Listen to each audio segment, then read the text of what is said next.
안녕하세요. 소아과빠의 과학육아 소닥파파입니다. 자, 오늘은 짧게 이제 우리 설사분유에 대해서 설명을 드리도록 하겠습니다. 어쨌든 이제 우유 성분들 중에서 설사를 일으킬 만한 성분들을 뺀 분유를 보통 우리가 설사분유라고 이제 통칭을 합니다. 자, 근데 이게 왜 이제 꼭 이렇게 설사분유라고 이제 됐냐? 우리가 장염을 앓으면 이렇게 장이 이렇게 있고 음식이 지나가는 통로가 안쪽에 이렇게 있으면 그쪽에 이제 닿는 세포들, 그러니까 장 상피 세포들이 많이 떨어져 나가게 됩니다. 그러고 나서 거기에 이제 유당분해 효소들도 확 떨어져요. 그러니까 우리가 일시적인 유당불내증, 우리 왜 성인들 중에 우유 먹으면 이제 설사를 하시는 분들이 있잖아요. 근데 애기들은 사실 그렇지 않거든요. 애기들은 대부분 유당을 잘 해결해내고 소화도 잘 하는데 그것들이 일시적으로 유당불내증으로 바뀌는 그런 친구들이 종종 생깁니다. 장염이 심한 경우에. 그럴 때 자꾸 내가 유당이 포함된 분유를 계속 먹이면 이제 설사를 막 계속 하는 거죠. 그런 친구들한테 이제 맞춤형으로 이제 개발된 것이 무유당 분유, 설사 분유입니다. 그런데 이게 이제 용어를 설사분유라고 이제 쓰기 시작하다 보니까 자꾸 이게 어머님들이 뭐 일반 분유나 뭐 일반 뭐 여러 가지 뭐 이유식 뭐 여러 가지들 하다가 설사만 하면 설사분유를 먹이는 분들이 꽤 계세요. 근데 원칙부터 말씀을 드리면 코를 조금 하고 뭐 설사를 어느 정도 하는 그런 친구들한테는 분유는 일반적인 평소 원래 먹던 그대로 먹이게 됩니다. 가끔씩 이제 설사할 때는 뭐 물을 많이 타서 먹여라, 변비일 때는 오히려 분유를 더 진하게 타서 먹여라, 뭐 이런 말들이 있는데 분유의 조성은 절대로 여러분들이 바꾸시면 안 돼요. 간혹, 아주 간혹 뭐 미숙아나 교수님들 스타일 따라서 이제 조금 바꾸시는 분들이 있기는 한데 그거는 이제 처방에 따라서 하는 거고, 요즘은 이제 단백질, 칼로리 이런 것들을 다 떨어뜨리기만 하고 오히려 안 좋아지기 때문에 표준론도 그대로 쓰시면 됩니다.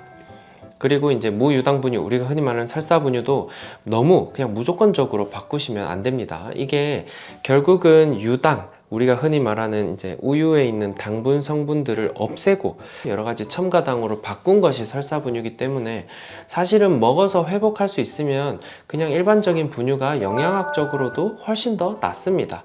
설사분유라고 해서 더 좋은 게 아니에요. 유당이 60%가 넘어야 우리가 유아식, 그러니까 조제식이 아니라 유아식 분유인데 그런 것들이 빠진 분유이기 때문에 오히려 영양학적으로는 훨씬 안 좋습니다. 그래서 일률적으로 바꾸지 말라고 제가 권고를 꼭 해드리고요.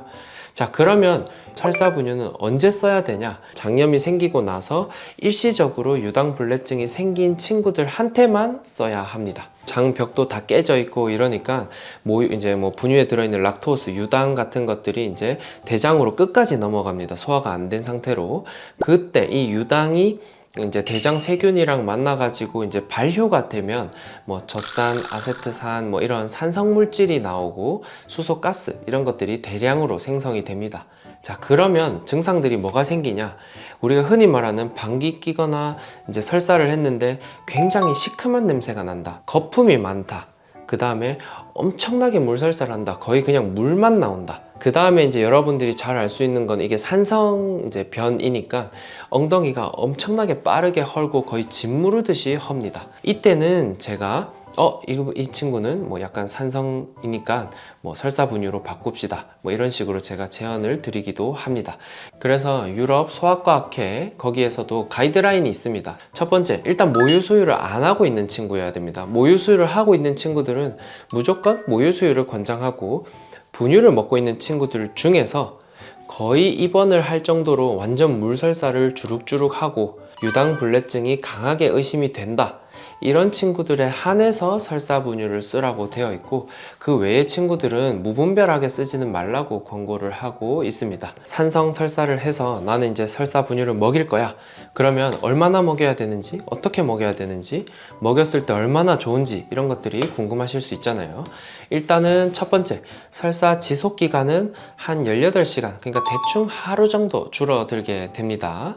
그 다음에 설사 치료를 할 거잖아요. 약도 먹고 뭐 치료도 하고 할 건데 한 이틀에서 3일 정도 치료를 했을 때 치료 실패율이 일반 분유 먹었을 때는 17%, 그 다음에 무유당, 그러니까 설사분유를 먹었을 땐 9%로 실패율도 조금 줄게 됩니다. 7일 이상 지속성 설사로 이행할 위험이 이제 꽤 많이 줄어들게 됩니다. 자, 여기서 흥미로운 점은 이제 일반 분유를 먹거나 설사 분유를 먹거나 어쨌든 체중이 빠지거나 늘거나 한 거는 똑같다는 소리입니다. 그러니까 여러분들이 설사 분유를 먹으면 막 되게 뭐 장염이 빨리 낫고 애가 체중도 분유를 이제 흡수도 더 잘 되고 이럴 것 같지만 실제로 어느 분유를 먹어도 흡수는 거의 비슷하고 결국은 그냥 유당이 그냥 쭉쭉쭉쭉 빠져서 설사하는 딱 그 메커니즘 하나만 막는 거다. 그러니까 그 외에 뭐 장의 회복이나 장염의 어떤 중증도, 그 다음에 뭐 흡수돼서 이제 어떤 영양 성분의 어떤 보충 이런 것들은 차이가 없다. 단 설사 하나만 막는 거다. 이렇게 알고 계시면 되고, 자, 그럼 이걸 얼마나 사용을 해야 되냐? 한 2주 정도 사용을 하시면 됩니다. 보통 다시 유당불내증이 회복이 되고 장상피도 어느 정도 보충이 돼서 이제 여러 가지 유당을 이제 소화시킬 수 있는데 걸리는 시간이 통상 한 2주 정도가 됩니다.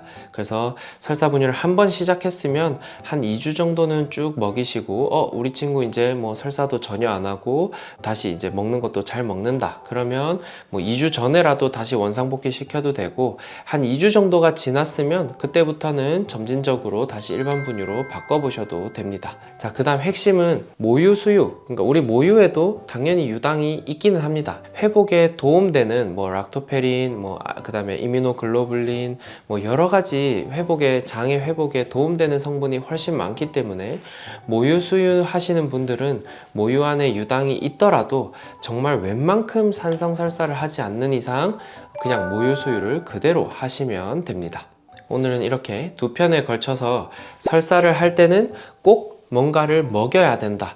구토를 하거나 설사를 해도 겁내지 말고 계속 먹여야 된다. 분유를 먹을 때 설사 분유 같은 것들은 요런 증상일 때, 산성 설사를 할 때만 먹여야 된다. 먹였을 때는 2주 정도 먹여야 된다. 이런 것들 두 편에 걸쳐서 설명을 드렸습니다. 너무 겁먹지 말고 요 두 가지 원칙만 지키시고, 혹시나 내가 집에서 감당이 안 된다 그러면 주변의 소아과 꼭 진료를 받고 이렇게 건강한 아기 육아하셨으면 좋겠습니다. 안녕.